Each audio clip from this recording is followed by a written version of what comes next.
Hello lovely, my name is Frankie. Welcome to my channel if you're new here and welcome back if you've been here before.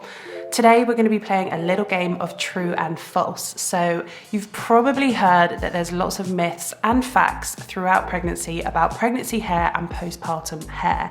So what we're going to do today is simply go through the most common ones, a little bit of information about each one and whether that is true or false. So we'll jump straight in now. I hope you enjoy it. Number one, you have thicker hair when you are pregnant, and that is true. So you have the hormone estrogen to thank for that. Not only does estrogen encourage your hair to grow more, but it also encourages your hair to fall out less. So not only is your hair getting thicker because of new growth, it's also feeling thicker because the amount of hair that you would have lost previously, you aren't losing anymore. So that's why people genuinely feel like they have thicker, healthier, luscious, growing locks when they are pregnant. It's because it's true. Estrogen is the one that you can hold accountable for it, and it is the hormone that is going to be making your hair feel thicker and fuller. Number two, coloring your hair during pregnancy is dangerous. Now this one is false, and I actually have to admit myself that I personally thought, and this is just information that I had learned and was told maybe when I was training, which was a long time ago, so it could have changed in the meantime. But I was definitely told that if you wanted to be on the safe side, you should avoid coloring your hair during pregnancy through the first 12 weeks of your pregnancy because your skin is more absorbent or something along those lines, and the chemicals could reach the fetus. But I tell you now, I stand corrected. That is not right information. It is safe to colour your hair during any part of pregnancy and to have colour on your skin during any part of your pregnancy. The small amount of chemicals that are in hair colour can never reach the fetus or the baby at any point during the pregnancy, which is really interesting actually, and obviously I've learned something from that as well as you guys. So go ahead and have your colour services, and actually, to be honest, of course it's okay. Like, I'm pregnant and I handle colour, and if it was really dangerous, then pregnant people wouldn't be able to work in salons whilst they were pregnant because it would be considered a risk, I guess. So it turns out that that is all lies, and if you want to go and get your hair coloured, by all means go and do it because it is not going to affect the fetus's health. Number three, your hair falls out after pregnancy. Is that true or false? And sadly, it is true. So like I was saying with the first step, when you're pregnant, your estrogen levels are increased, and that's the reason that you have increased volume of hair and quicker growing hair. So sadly, that process reverses. When you have given birth, your estrogen levels fall, and basically all of the hair that you gained or all of the hair that hasn't fallen out during pregnancy is falling out now. It's postpartum hair loss, and it's very common.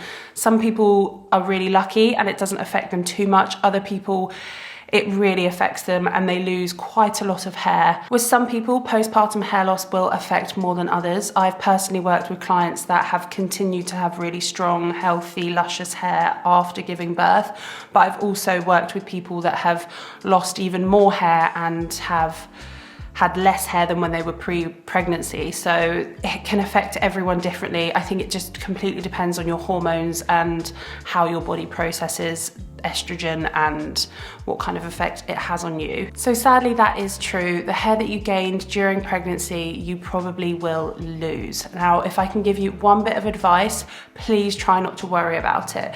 It looks like a lot of hair in the sink, in the bath, in the shower, in the brush, all over the carpet. I know it looks alarming, but you have to think, most people lose around, I think, 75 to 100 hairs on their head a day. You weren't losing that amount during your pregnancy because the estrogen was keeping them in the scalp. It was plugging them straight in there. And now obviously you're losing your normal rate of hair plus the hair that you gained during pregnancy. So please don't be alarmed.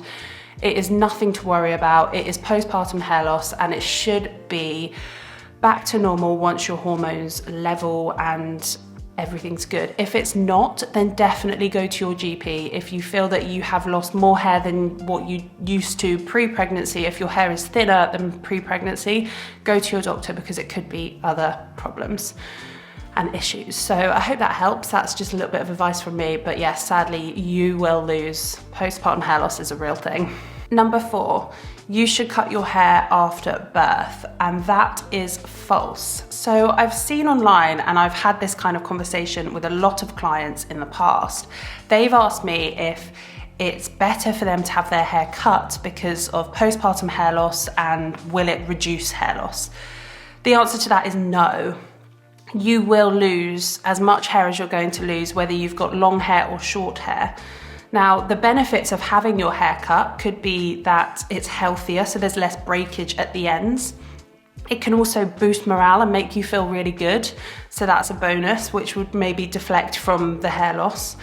But ultimately, cutting your hair after birth isn't going to reduce any of the hair loss or encourage your hair to grow even. It's just have your hair cut whenever you want to have your hair cut, basically. Do what makes you feel good. And number 5, washing your hair less reduces hair fallout. And sadly, that is false. You should continue to do whatever routine you're doing before. Now, washing your hair less isn't going to make your hair fall out any less either. It's probably just going to be less alarming because it will fall out sort of more naturally through the day. Whereas when you wash your hair and comb it and put conditioner in and stuff, you get clumps of hair in your hands. And I understand that that is quite alarming. So you might be avoiding that actually just to avoid that kind of situation. But what I can say is rather than avoiding washing your hair altogether, develop a really good hair routine. Look for moisturizing products. If you've got a dry scalp, look for hydrating scalp products. If you've got an oily scalp, just look for things that are gonna sort of tackle what you need, but also give moisture and give your hair the best chance of being healthy and being strong once the postpartum hair loss has been and gone. That's the only bit of advice I can give. Nothing that you do really is going to stop the hair loss. So wash your hair frequently if you want to, don't wash your hair at all if you don't want to. Just stick to your normal routine, but make sure you're giving your hair some love. I know the mum bun is gonna make an appearance for me 100%, but just try and make sure that you're combing or brushing your hair before you put it in the mum bun so the knots aren't up there and getting all tangled, there's no breakage. If you've got really fine, weak hair, avoid the mum bun altogether. Mum bun? If you've got really fine, weak hair, avoid the mum bun altogether.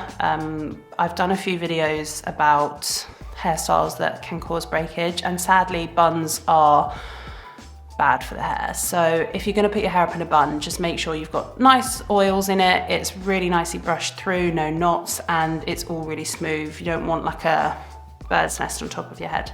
That's it. That's all from me. I hope you enjoyed this video and you've learned a little bit about pregnancy hair and postpartum hair loss. I will see you next week for my weekly upload. Lots of love.